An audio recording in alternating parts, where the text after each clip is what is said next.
मेरी तरफ से आप शुभकामनाएँ स्वीकार करें। मुझे बताया गया है कि यहाँ वो बच्चे हैं जो प्रतिभाशाली हैं, उनके परिवार के लोग हैं और हमारे इस क्षेत्र के समुदाय की महिलाएँ भी हमारे बीच में हैं, हमारे सभी के बीच में।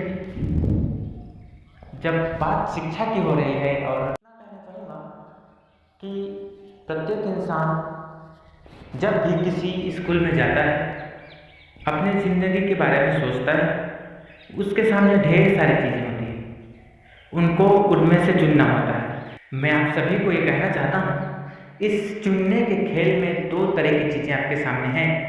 ज़्यादातर लोग वो होंगे जो आपको कहेंगे कि आपके सामने निराशाओं का जाल फैला देंगे। वो कह सकते हैं कि आज के ज़माने में कहाँ कोई कामयाब हो सकता है जल्दी से, पूरा तंत्र नष्ट हो गया है। कहीं किसी को किसी भी नौकरी को प्राप्त करने के लिए चेक और चेक की ज़रूरत होती है। ऐसे लोग वो होते हैं जिन्होंने स्वयं अधूरे मन से प्रयास किया और अपनी नाकामयाबी का लबादा किसी और के जिम्मे डालकर अपने आप को मुक्त कर देना चाहते हैं।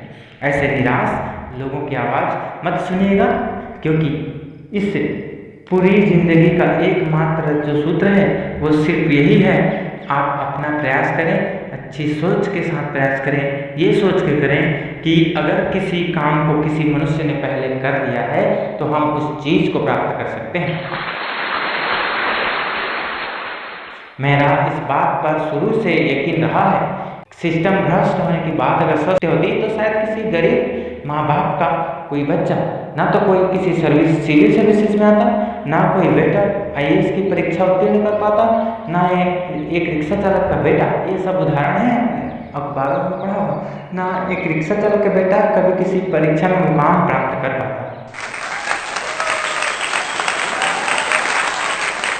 सिर्फ एक ही चीज़ में सच्चाई है, वो सच्चाई ये है कि आप जहाँ रहते हैं, जिस प्रकार के वातावरण में रहते हैं, उसको समझ लेना बहुत ज़रूरी है। मैं इस क्षेत्र के समस्त बच्चों को बता देना चाहता हूँ, हो सकता है कि आपके माता पिता इतने सक्षम नहीं हो कि वो आपको दिल्ली, मुंबई या बड़े बड़े महानगरों में बड़े बड़े 10 मंजिला जो स्कूल है उसमें पढ़ा रहे हैं।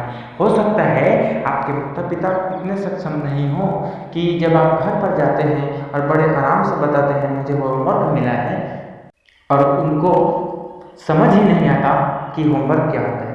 पर ध्यान रखिएगा, मेरा मानना है कि MA तक PhD किए हुए उच्च शिक्षित माता पिता और एक गरीब माँ बाप जो पढ़े लिखे नहीं हैं, उन दोनों के बच्चों से जुड़े हुए जो सपने होते हैं वो सिर्फ एक जैसे होते हैं। वो सिर्फ एक चीज़ जानते हैं कि उनका बच्चा कामयाब हो। पहली बार जब गोद में उठाया जाता है और बच्चे के साथ जो ख्वाब लिए जाते हैं, तब वो ख्वाब अमीरी और गरीबी देखकर नहीं आते हैं, वो सबके मन में एक जैसे आते हैं। आप अपने ज़िंदगी में, अपने लाइफ में अपना पसीना झोंकने का सामर्थ्य रखिए, आप बहुत आगे जाएंगे। किसी भी ऐसी चीज़ को जो आपको जरा सा भी निराश करती है, उसको अपने रास्ते से हटा दीजिए, उसको अपने रास्ते में मत आने दीजिएगा। ऐसा कोई दोस्त जिसके साथ बिताए गए जिंदगी के चंद साल आपके ज़िंदगी को तबाह कर दे, वो मेरी नज़र में दोस्त कहलाने के लायक नहीं है। कई बार आप सोचते होंगे, हम सभी इस चीज़ को महसूस करते हैं। मैं मेरी बात को इस ढंग से कह सकता हूँ, जैसे एग्जांपल लेते हैं कि मैं ये जो शर्ट पहना है वो मेरे नाम का है, ये स्वेटर जो है पहना हुआ मेरा, ये मेरे नाम का है, जूता मेरे नाम का है। जो चीज़ मेरी लाइफ में 4 महीने, 5 महीने, साल, 1.5 साल चलती है, वो तो मैं मेरे पसंद की लेता हूँ, मेरे नाम की लेता हूँ।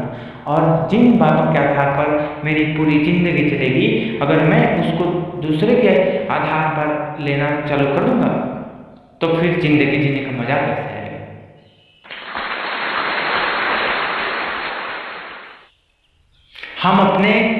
हम अपने विचारों को खुद बनाएंगे। हमारा बोलना, हमारा उठना, हमारा देखना, हमारी आँखें, हमारा जुनून सबके अंदर एक संदेश पहुंचा दे कि यार आज मैं जिस आदमी से मिलकर आया था, या जिस आदमी से मिला हूँ, जिस बालक या बालिका से मिला हूँ, उसके अंदर आ है, वो एक दिन खूब आगे बढ़ेगा और शायद उस दिन आसमान को ये कहना पड़े कि क्यों कष्ट करते हो, मैं खुद तुम्हारे नीचे झुककर आता हूँ। ए दरिया तेरा रत्ती भर भी एहसान नहीं है हम पर, ए दरिया तेरा रत्ती भर भी एहसान नहीं है हम पर, हमने जब भी पानी पिया है पहाड़ों का सीना चीर कर पानी पिया है। इस जुनून को बता देना चाहते हैं, हम इस संदेश को डाल देना चाहते हैं। मैं आपसे भी आग्रह करूँगा, मुझे नहीं लगता है कि हमारे इस देश में हमें इस बात पर चिंतन करना चाहिए कि सचिन तेंदुलकर को संन्यास लेने के बाद क्या करें। हमारे देश में हमें चिंतन इस बात पर भी नहीं करना चाहिए कि हेलीकॉप्टर पर 1,90,000 रुपये लगाकर कोई पत्रकार किसी स्विमिंग पूल में नहाती हुई एक महिला खिलाड़ी का फोटो लेने के लिए उतर रहा है। मुझे लगता है हमें चिंतन इस बात पर करना चाहिए कि हमारा दिशाहीन जो ये भटका हुआ युवा है, उसके अंदर चेतना का, ऊर्जा का संचार हम कैसे कर सकें, इसके बारे में हमको बात करनी चाहिए। हम उनके अंदर ये बात डाल देना चाहते हैं, ये उनके अंदर ये संदेश पहुंचा देना चाहते हैं, उनके अंदर ये ताजगी ला देना चाहते हैं कि बेटा जब आप स्कूल में पढ़ रहे होगे, जब आप स्कूल में पढ़ रहे होते हैं, जब आपका कोई क्लास या क्लास चल रहा होता है, जब आप विज्ञान समझ रहे होते हैं, आप गणित समझ रहे होते हो, तब शायद आप में से किसी बच्चे का पिता किसी खेत में पसीना बहाता हुआ ये सोच रहा होता है कि मेरे बच्चे को मैं पढ़ने के लिए भेज दिया है, वो एक दिन बड़ा आदमी बनेगा। हो सकता है कि आप जब कभी भी स्कूल में कुछ कर रहे होते हैं, आप में से किसी बच्चे की माँ घर पर सब्जी काटते हुए या आटा गूंथते हुए ये ख्वाब लेती है कि लोग कहते हैं कि बेटियां कम होती हैं, पर मेरी बेटी तो पढ़ रही है और मैं पूरी दुनिया को सबके सामने बड़े गर्व से बता पाऊंगी कि मेरी बेटी जो कामयाब होकर लौटी है वो मेरी बेटी है। उनके बड़े मासूम से, नाजुक से जो ख्वाब हैं। और हम लोग जो प्राय ज़्यादातर जिन बच्चों को अच्छा वातावरण दे दिया जाता है वो स्कूल तक तो फिर भी ठीक रहते हैं, फिर कॉलेज में जाने के बाद कई बार चकाचौंध उनको खराब कर देती है। मैं सिर्फ आपको ये बताना चाहता हूँ कि ये लाइफ अनेक मौक़ों पर अनेक तरीके से इम्तिहान लेती है। इस दुनिया का सबसे बड़ा जो सत्य है वो आपके साथ जुड़ा है। वो जुड़ा है कि आप जमीन पर रहते हुए अपने प्रयास निरंतर करें, सदा प्रयास करें। एक छोटा सा 2 शब्द है, मुझे बहुत अच्छा लगता है, अगर वो शब्द आप तक पहुँच पाए तो मैं कह देना चाहता हूँ, वो सिर्फ इतना सा, कुछ और बस। अगर आपको लाइफ में कुछ भी मिल जाए, अगर आपको लगे कि मेरे में योग्यता है, आपके में योग्यता है, तो आप हमेशा सोचिएगा कि नहीं कुछ और, मैं कुछ और पाने की कोशिश करूँगा या करूँगी। आप सदा प्रयास करते रहिए, आप सदा आगे बढ़िए, बहुत आगे बढ़िए, और किसी भी प्रकार से किसी भी भ्रम को पालना नहीं चाहिए। कोई भी भ्रम हो सकता है, किसी को अपने संपत्ति का भ्रम हो सकता है, किसी को अपने किसी और सौंदर्य बोध का भ्रम हो सकता है, किसी को अपने संपत्ति, प्रॉपर्टी का, अन्य गुण का। मुझे ऐसा लगता है कि हम सब लोग जो हैं ये पतंग की तरह, जब ये जो पतंग है उसकी डोर उड़ाने वाले के हाथ में रहेगी तब तक तो अच्छा है, वरना पतंग जितना ऊंचा उठ कर जाता है, जितना ऊंचा उठता है उसके नसीब में 2 बातें लिखती जाती है, या तो ये पतंग कट कर नीचे आएगी या लूट कर नीचे आएगी।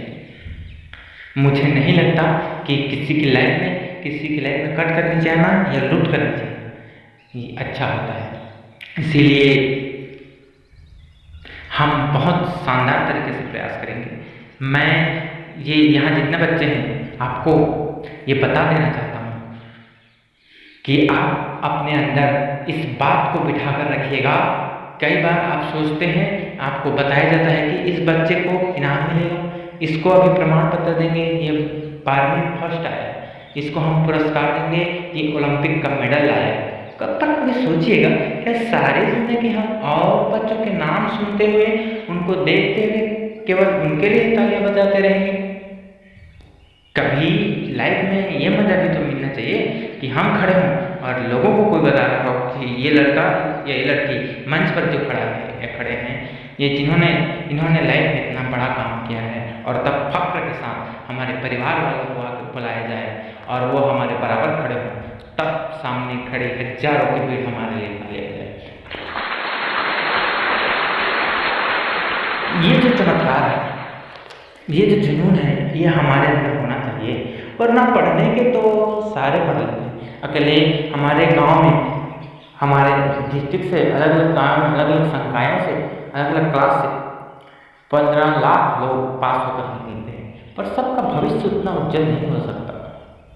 सिर्फ एक चीज़ जो आपको बहुत ऊंचाई पर ले जा सकती है, वो है सदा आपका हौसला कि मैं कर दिखाऊंगा, मैं कर दूंगा, मैं सचमुच कामयाब हो जाऊंगा। दूसरा, आपका ज़मीन से जुड़े रहें।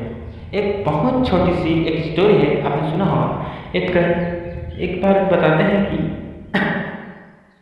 कुछ एक मेंढकों ने कसम खाई कि हम यार उछल उछल जाएंगे, इस पहाड़ की चोटी पर चढ़ जाएंगे, और सबने प्रयास किया। कुछ दूर गए, वापिस आ गए, पर एक मेंढक ऊंचाई पर चढ़ गया, बाकी नहीं चढ़ पाया।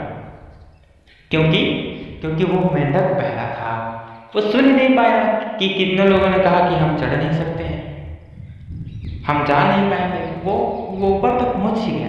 वैसा ही है तो लाइफ में निराश करने वाले बहुत होंगे, आलोचना करने वालों की बात नहीं सुननी है, सिर्फ अच्छा सोचना है, बढ़िया सोचना है, आप कर दिखाएंगे। मैं मेरे वाणी को विराम दूँ उससे पहले आप सभी को धन्यवाद दूंगा, जिन्हें मुझे यहाँ बुलाया और मुझे मौका दिया कि मैं अपना बात यहाँ रख पाऊँ।